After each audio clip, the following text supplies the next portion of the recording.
नमस्कार मेरे प्यारे साथियों, आज हम चर्चा करेंगे data types in C. Data types की अगर हम बात करें तो ये जान है सी की, ये सी का हृदय है।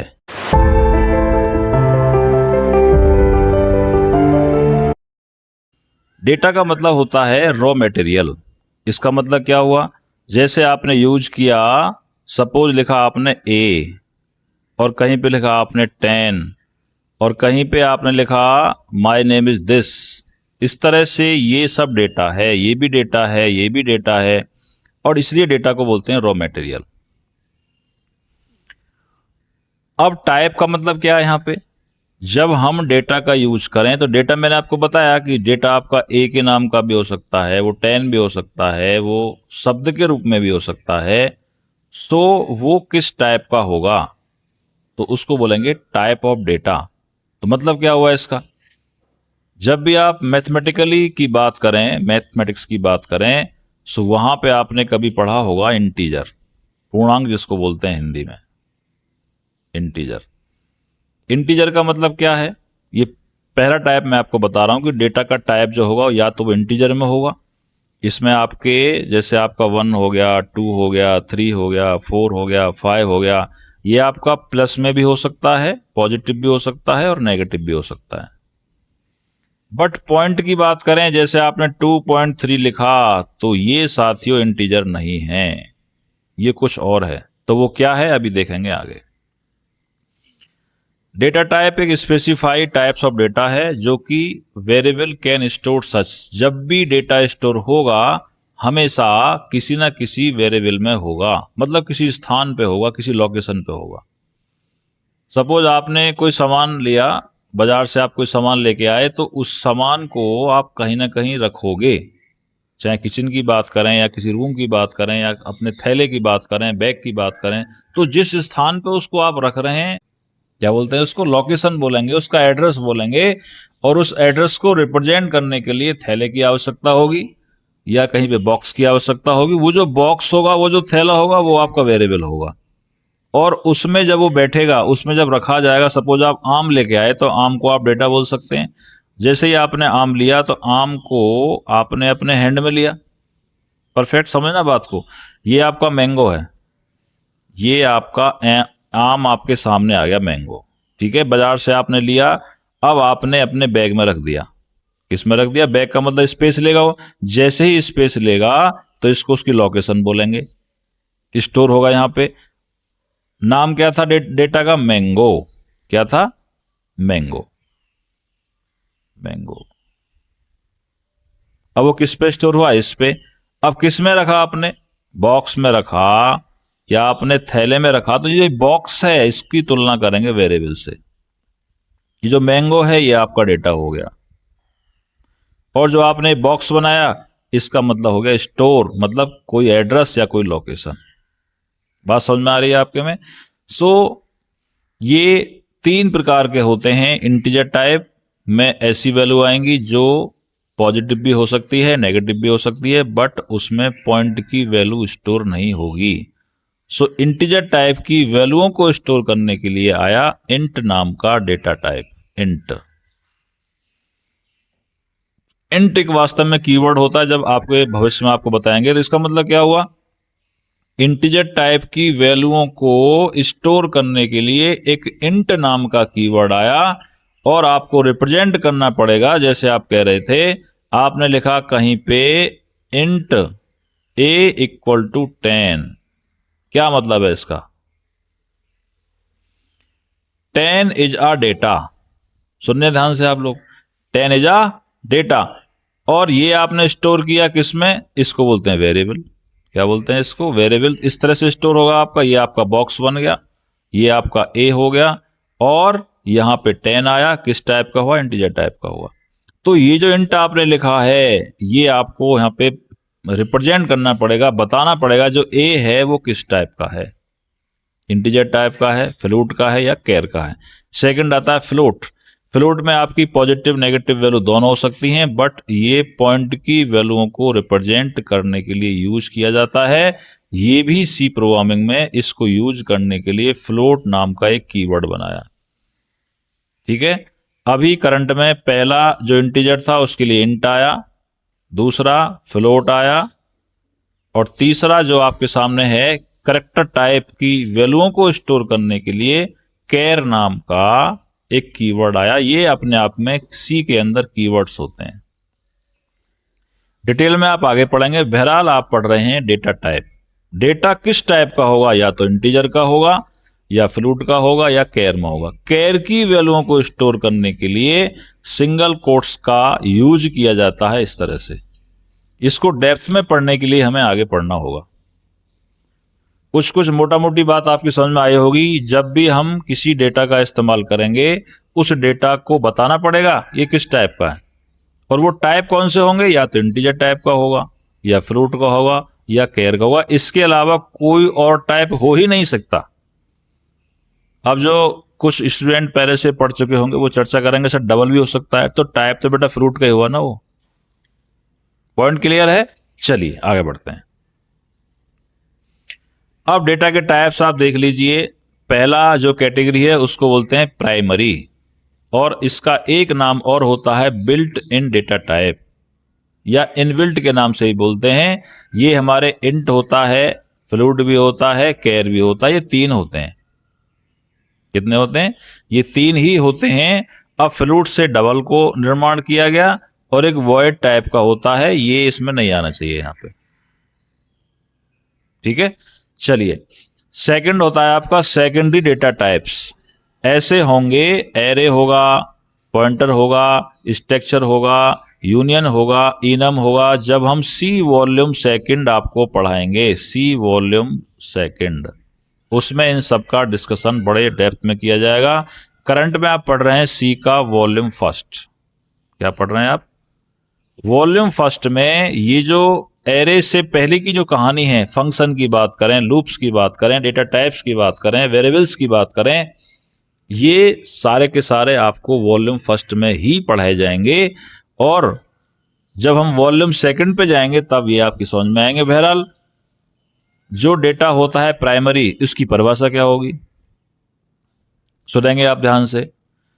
ऐसा डेटा टाइप, ऐसा टाइप जो पहले से इनबिल्ट है, जो पहले से बनाया हुआ है, जो पहले से डिफाइन है, उसको बोलेंगे प्राइमरी डेटा टाइप या बिल्ट इन डेटा टाइप। जैसे इंट है, इंट नाम का पहले से बना रखा है जिसको कीवर्ड बोलते हैं। फ्लूट नाम का पहले से बना रखा है। तो इस तरह के 32 कीवर्ड होते हैं, और उन 32 कीवर्ड में से 6 से 7, 7 से 8 कीवर्ड्स ऐसे हैं जो डेटा टाइप का काम करते हैं। Got this point? अब ऐसे डेटा जो पहले से सी प्रोग्रामिंग ने या किसी भी प्रोग्रामिंग ने पहले से डिफाइन कर रखे हैं, जिनकी परिभाषा बता रखी है कंपाइलर को कि ऐसा लिखने से तुझे ये इंगित करना है, इसको बोलेंगे प्राइमरी डेटा टाइप। और सेकेंडरी में क्या होगा? द्वितीयक बोलते हैं इसको वैसे हिंदी में। जो यूजर द्वारा बनाए जाएंगे उसका मीनिंग पहले से कीवर्ड के रूप में डिफाइन नहीं होगा, उसको हम बनाएंगे, लेकिन होंगे टाइप्स वो कहीं ना कहीं इंट, कैर, फ्लूट के रूप में ही। उनका कुछ चेंजेबल फॉर्म्स होगा, वो आपको नेक्स्ट वॉल्यूम में ही समझ में आ पाएगा। प्राइमरी क्या होते हैं वही बात आपने लिखी है, आपने मतलब मैंने लिखी है, बात एक ही है। प्राइमरी डेटा टाइप्स होते हैं, जैसे आपका इंटीजर हो गया, फ्लूट हो गया, और कैरेक्टर हो गया।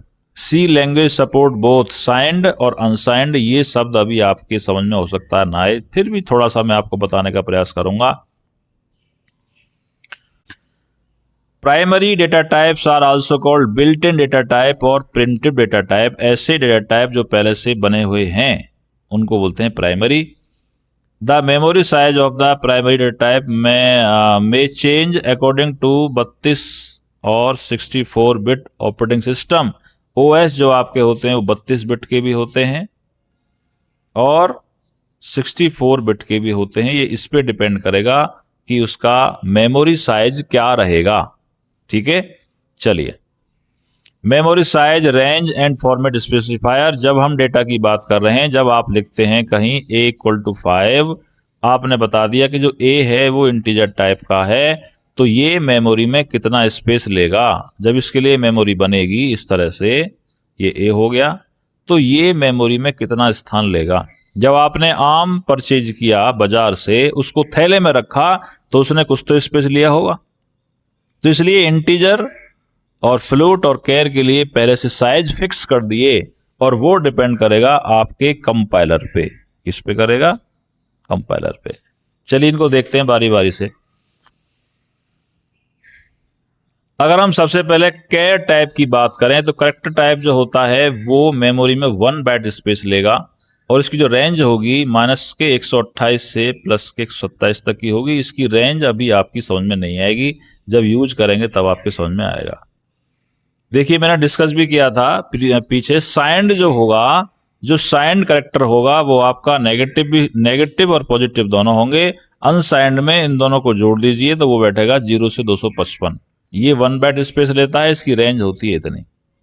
ठीक है, इसका मतलब ये हुआ जब भी हम डेटा की लेंथ लेंगे तो 255 से ज्यादा नहीं ले सकते। अभी समझ में नहीं आएगा, मैं आपको फिर बोल रहा हूं, क्योंकि जब हम प्रैक्टिकल करेंगे तब आपको समझ में आएगा। अब क्वेश्चन ये आता है, जब इसको हम डिफाइन करेंगे, हमने लिखा कैर, सपोज आपने ए लिख दिया, और यहां पे जो कैरेक्टर होता है वो आपका सिंगल कोट्स में बंद होता है, तो इसकी वैल्यू को प्रिंट करने के लिए परसेंटाइज सी का इस्तेमाल किया जाता है। समझ में बिल्कुल भी नहीं आया होगा, चिंता ना करें, प्रोग्राम जैसे बताऊंगा तुरंत समझ में आपके में आ जाएगा। इंटीजर क्या करता है? 2 बाइट स्पेस लेगा मेमोरी के अंदर, अगर कंपाइलर आपका 32 बिट का है। अगर कंपाइलर 64 बिट का है, तो जहां जहां ये लिखे हुए हैं नंबर, इनको डबल कर देना, ये 4 हो जाएगा, ये भी 4 हो जाएगा, ये 8 हो जाएगा, ये भी 8 हो जाएगा। इसकी रेंज होती है माइनस 32,768 से लेके 32,767 तक। अब इन दोनों को जोड़िए, जोड़ करके ये बैठेगा 65,535। अनसाइंड का मतलब होता है उसमें वैल्यू नेगेटिव नहीं आएगी। साइंड में क्या होगा? दोनों का पार्ट होगा, माइनस से स्टार्ट होगी, प्लस तक जाएगी। बात समझ में आ रही है हमारे में? फॉर्मेट स्पेसिफायर का मतलब ये होता है कि ये जो फॉर्मेट है इंटीजर टाइप का, इसको स्पेसिफाई करने के लिए, प्रिंट करने के लिए, डिस्प्ले करने के लिए किसका इस्तेमाल करेंगे? ज्यादातर हम मैक्सिमम परसेंटेज डी का इस्तेमाल करते हैं, और या परसेंटेज आई का भी आप यूज कर सकते हैं। ये नेगेटिव और पॉजिटिव दोनों वैल्यूओं को होल्ड करता है। ठीक है, अनसाइंड में क्या होगा? जब मान लीजिए आपने कहीं रेंज लिखा, इस बात को मैं थोड़ा सा बताना चाहूंगा। आपने लिखा इंटीजर ए इक्वल टू, आपने लिख दिया 70,000, है ना, 70,000, कॉमा को एक्सेप्ट नहीं करेगा, ध्यान रखना सी लैंग्वेज में। अब आप ए की वैल्यू को प्रिंट करना चाहते हैं, तो इसकी औकात क्या है, इसकी रेंज क्या है? 0 से 65,535। इसका मतलब आपको 70,000 आंसर नहीं देगा। इस चीज को दूर करने के लिए कौन आया वो बताऊंगा अभी आगे। अब इस वाले में देखिए आप, अब आपने लिखा कहीं पे int a is equal to लिख दिया, सपोज आपने लिख दिया 40,000, कितना? 40,000, 1 2 3। अब इसकी रेंज क्या है? जब आप परसेंटेज डी लगा के किसी वैल्यू को प्रिंट करेंगे, मैं भी बताऊंगा आपको प्रोग्राम करके, तो उस समय इसका आंसर 40,000 नहीं आएगा, क्योंकि इसकी रेंज है माइनस के 32,000 से लेके प्लस के 32,000 कुछ तक। इस चीज को समझने के लिए मैं आपको बताता हूं। सपोज आपकी रेंज है कि आप माइनस प्लस से लेके और प्लस के 4 तक का वेट आप उठा सकते हैं, माइनस का भी प्लस का भी। अब कहीं पे आपने लिख दिया a इक्वल टू 5, इसकी रेंज क्या है? माइनस की 5। माइनस की 5 का मतलब क्या हुआ? माइनस का 5, माइनस का 4, माइनस का 3, माइनस का 2, माइनस का 1, 0 1 2 3 4। बट इसकी रेंज क्या है? माइनस के 5 से लेके प्लस के 4 तक। आप उसमें जबरदस्ती स्टोर करना चाह रहे हैं 5 को, ऐसे केस में इसका आंसर 5 नहीं आएगा, कुछ और आएगा। क्या आएगा वो आगे आपको बताया जाएगा। नेक्स्ट आता है आपका लॉन्ग। जैसे मैंने अभी आपके सामने बताया कि 70,000 या 40,000 को स्टोर नहीं कर पाएगा, इस चीज को दूर करने के लिए आया लॉन्ग। लॉन्ग को आप 65,535 से भी अगर कोई बड़ी वैल्यू हो उसको आप स्टोर कर सकते हैं। देखिए, इकाई, दाई, सैकड़ा, हजार, 10,000, लाख, 10 लाख, ठीक है, करोड़, 10 करोड़, इस तरह से इतनी वैल्यू आपकी सेव होंगी। 4 बाइट मेमोरी में स्पेस लेगा। इसको रिप्रेजेंट करने के लिए एलडी लॉन्ग LI या L या LU का आप इस्तेमाल कर सकते हैं। साइंड और अनसाइंड का फंडा डिपेंड करेगा कि आप फॉर्मेट स्पेसिफायर कौन सा यूज कर रहे हैं। ठीक है। फ्लोट का क्या होगा, फ्लोट की रेंज कुछ अलग तरह से डिफाइन होती है, ये अभी समझ में बिल्कुल भी आपके में नहीं आएगा इस समय, बट इसका रेंज आप समझ सकते हैं। मेमोरी साइज समझ सकते हैं, 4 बाइट लेगा। प्रिंट करने के लिए %f का यूज करेंगे। डबल आपका 8 बाइट लेगा, इसको प्रिंट करने के लिए LF का इस्तेमाल करेंगे। लॉन्ग डबल भी होता है, 10 बाइट लेगा, अरबों खरबों में जाएगा, और वो LF का यूज करेंगे, कैपिटल L का इस्तेमाल करेंगे। नेगेटिव पॉजिटिव दोनों हो सकते हैं, नो प्रॉब्लम। चलें आगे। चलिए, कुछ स्पेशल नोट्स हैं जो कि आपको मैं यूज करके बता रहा हूं। फॉर्मेट स्पेसिफायर, अगर हम ऑक्टल नंबर्स को प्रिंट करेंगे तो वहां पे %O का इस्तेमाल करेंगे। ठीक है। ऑक्टल नंबर्स क्या होते हैं, इसका 0 to 7 होते हैं। नंबर सिस्टम जब आप पढ़ेंगे कंप्यूटर फंडामेंटल में तब आपके समझ में आएगा। सेकंड होते हैं फॉर्मेट स्पेसिफायर, अगर हेक्साडेसिमल का हम प्रिंट करना चाहें तो %X का यूज करते हैं। हेक्साडेसिमल जो नंबर्स होते हैं वो आपके 0 to 9 होते हैं, और कैपिटल AC बात करें तो वो होते हैं आपके F तक। ठीक है। A रिप्रेजेंट करता है 10 को, 11, 12, 13, 14, ये 15 को रिप्रेजेंट करेगा। परसेंटेज कैपिटल X का यूज करेंगे आप कैपिटल लेटर्स के लिए। ठीक है। चलिए, अब बात आती है सेकेंडरी डेटा टाइप्स की। सेकेंडरी में आपके एरे आएंगे ऐसे जिनको डिफाइन हम नहीं करेंगे। जिनको डिफाइन हम करेंगे, जो यूजर द्वारा डिफाइन किए जाते हैं, वो आपके एरे होंगे, स्ट्रक्चर होंगे, यूनियन होंगे, स्ट्रिंग होंगी। तो इस तरह से ये लेक्चर आपका समाप्ति की ओर है। लेकिन मैं आपको एक बात बताना चाहूंगा यहाँ पे, अभी जो हमने डिस्कस किया था, एक छोटा सा मैं आपके सामने एक प्रोग्राम बना कर दिखाना चाहता हूं, फिर मैं आपको देव C++ पे भी उस प्रोग्राम को बना कर दिखाऊंगा। थैंक्स तो हो गया यहाँ पे, लेकिन मैं थैंक्स को हटा देता हूं अभी। चलिए, बिल्कुल समझना ध्यान से, आप रफ और पेन लेके बैठना। पहला प्रोग्राम मैं बताने चाह रहा हूं, अगर हमारे पास कोई डेटा टाइप है तो उसको प्रिंट कैसे करेंगे। ठीक है। कोडिंग कैसे स्टार्ट करते हैं, वर्ड मेन।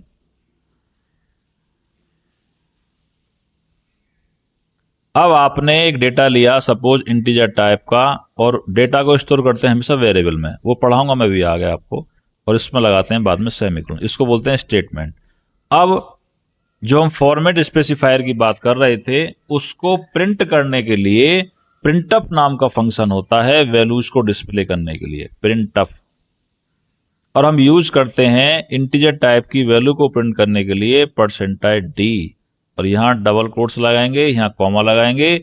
जो A=5 है, 5 बैठा है A में, यहां लिखेंगे 5 और बाद में लगाएंगे सेमीकोलन।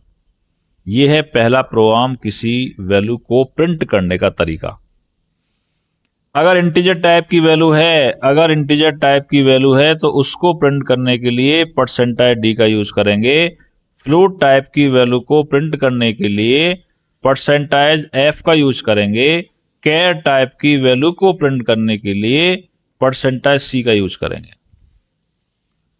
अब इसको आप सेव करेंगे, कंपाइल करेंगे, रन करेंगे तो इसका आंसर आएगा 5। क्या आंसर आएगा इसका? 5 क्यों आएगा? क्योंकि जब आपने A को डिफाइन किया तो A की वैल्यू क्या थी? 5 थी। किसमें स्टोर थी? इस A में थी, और यहां पे किसी लोकेशन पे, किसी एड्रेस पे जाके सेव होती है। इस तरह से इसका आंसर आएगा 5। अगर आप फ्लोट की वैल्यू को प्रिंट करना चाहते हैं तो जहां पे आपने इंटीजर A=5 लिखा है, मैं कलर चेंज करता हूं यहां से, तो वहां पे आप लिखेंगे फ्लोट। आपने लिखा B= सपोज आप स्टोर करना चाहते हैं 3.2 को। अब जब आप प्रिंटअप का यूज करेंगे, यहां पे प्रिंटअप, तो यहां लगाएंगे %F और यहां लिखेंगे B। Got this point? चलिए मैं इसका एक छोटा सा प्रोग्राम बना के आपको दिखाता हूं। वैसे लेक्चर तो आपका समाप्त हो चुका है, अब फिर भी मैं आपको ये पूरा प्रोग्राम करके बता देता हूं। वेव C++ आपके सामने ओपन है, यहीं पे मैं आपको प्रोग्राम करके दिखा देता हूं। क्या लिखेंगे यहां पे? इंट ए इक्वल टू आपने 5 लिखा, बाद में लगाएंगे सेमीकोलन। इन टाइप की वैल्यू को प्रिंट करने के लिए परसेंटाइज डी का इस्तेमाल किया जाता है, परसेंटाइज डी। यहाँ कॉमा लगाएंगे, इसके बाद लिखेंगे ए। इसका आंसर आएगा 5। क्या आंसर आएगा इसका? 5। एग्जीक्यूट में जाइए, डायरेक्ट आप कंपाइल एंड रन भी यूज कर सकते हैं। इसका आंसर 5 स्क्रीन पर आपके सामने देखिए, दिखाई दे रहा है आपको 5? ठीक है। अब आप चाहते हैं फ्लूट टाइप की वैल्यू को प्रिंट करने के लिए, तो यहां पे फ्लूट लिखेंगे FLOAT। और अगर आप 5 को भी प्रिंट करना चाहेंगे तो फ्लूट में वो भी आंसर आ जाएगा, लेकिन 5 के बाद में पॉइंट लगा के 0 लगा देगा वो। पहले इसको चेक करते हैं, यहां F लगाते हैं। ठीक है, चलिए क्या आंसर आया? 5.6 टाइम 0। ये हम ध्यान रखेंगे कि जब भी हम फ्लूट की वैल्यू को प्रिंट करेंगे तो पॉइंट के बाद में 6 अंक तक जाएगा, 6 नंबर तक जाएगा। अगर आपने यहाँ 5.69 लिखा, अब क्या आंसर आएगा इसका? इसका आंसर आएगा 5.69 तो रहेगा ही रहेगा, उसके बाद में 4 0 और लगा देगा। ठीक है, ऐसे समझ पा रहे हैं हम? चलिए 2 नंबर का सम मान लीजिए करना है, थोड़ा सा और इंटरेस्ट पैदा कर देता हूं आपके अंदर।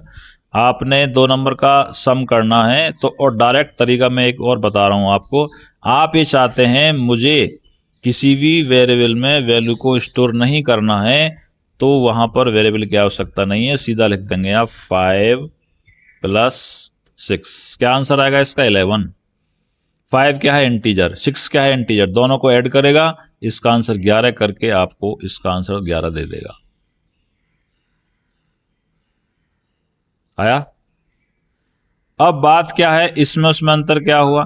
क्योंकि ये जो आपने लिखा है फिक्स हो गया, बट फिक्स को हम हटाने के लिए हम वेरिएबल का यूज करते हैं। इंटीजर ए आपने लिखा 5, B इक्वल टू सपोज 7 लिख दिया, तो यहां पे 6 की बात कर रहे थे, 6 ले लीजिए आप लोग। यहां पे लिख देंगे आप A + B। क्या आंसर आएगा इसका? 11। देख लीजिए, आया? इस तरह से ये प्रोग्राम यहां पे समाप्त हुआ। डेटा टाइप्स को मैं एक बार और रिमाइंड कर देता हूं आपके सामने। तो डेटा टाइप्स के हम फाइनल एक निचोड़ निकालें इसका। डेटा टाइप्स मैं पूरा एक सीधा बता रहा हूं आपको, सीधा। हम प्राइमरी की बात कर रहे हैं, सेकेंडरी तो हम करेंगे जब सी वॉल्यूम सेकंड पढ़ाएंगे। तो पहला आ गया इंटीजर, दूसरा क्या आ गया? फ्लोट, इस पे आपको फोकस रखना है। और थर्ड आ गया हमारा कैर। इंटीजर वैल्यूओं को प्रिंट करने के लिए परसेंटाइज डी का इस्तेमाल करते हैं। फ्लोट की वैल्यूओं को प्रिंट करने के लिए परसेंटाइज एफ का यूज करते हैं। कैर की वैल्यूओं को प्रिंट करने के लिए परसेंटाइज सी का यूज करते हैं। एग्जाम्पल आप फटाफट से देख लीजिए। आपने लिखा इंट ए इक्वल टू 10, बाद में लगाएंगे सेमीकोलन। आपने लिखा float b equal to suppose 5.6। Int की वैल्यूओं को प्रिंट करने के लिए प्रिंटफ नाम का फंक्शन आपको बता चुके हैं हम, परसेंटाइज डी का इस्तेमाल करेंगे। इस तरह से ए को प्रिंट कर देंगे, लास्ट में लगा देंगे सेमीकोलन। फ्लोट की वैल्यू को प्रिंट करने के लिए क्या लगाएंगे? परसेंटाइज एफ लगाएंगे, और यहां पे आप लगाएंगे बी। तो इसका आंसर आएगा पहले वाले का 10, और इसका आंसर आएगा 5.6। 1 2 3 4 5। सो आई होप आपके समझ में अच्छे से आया होगा।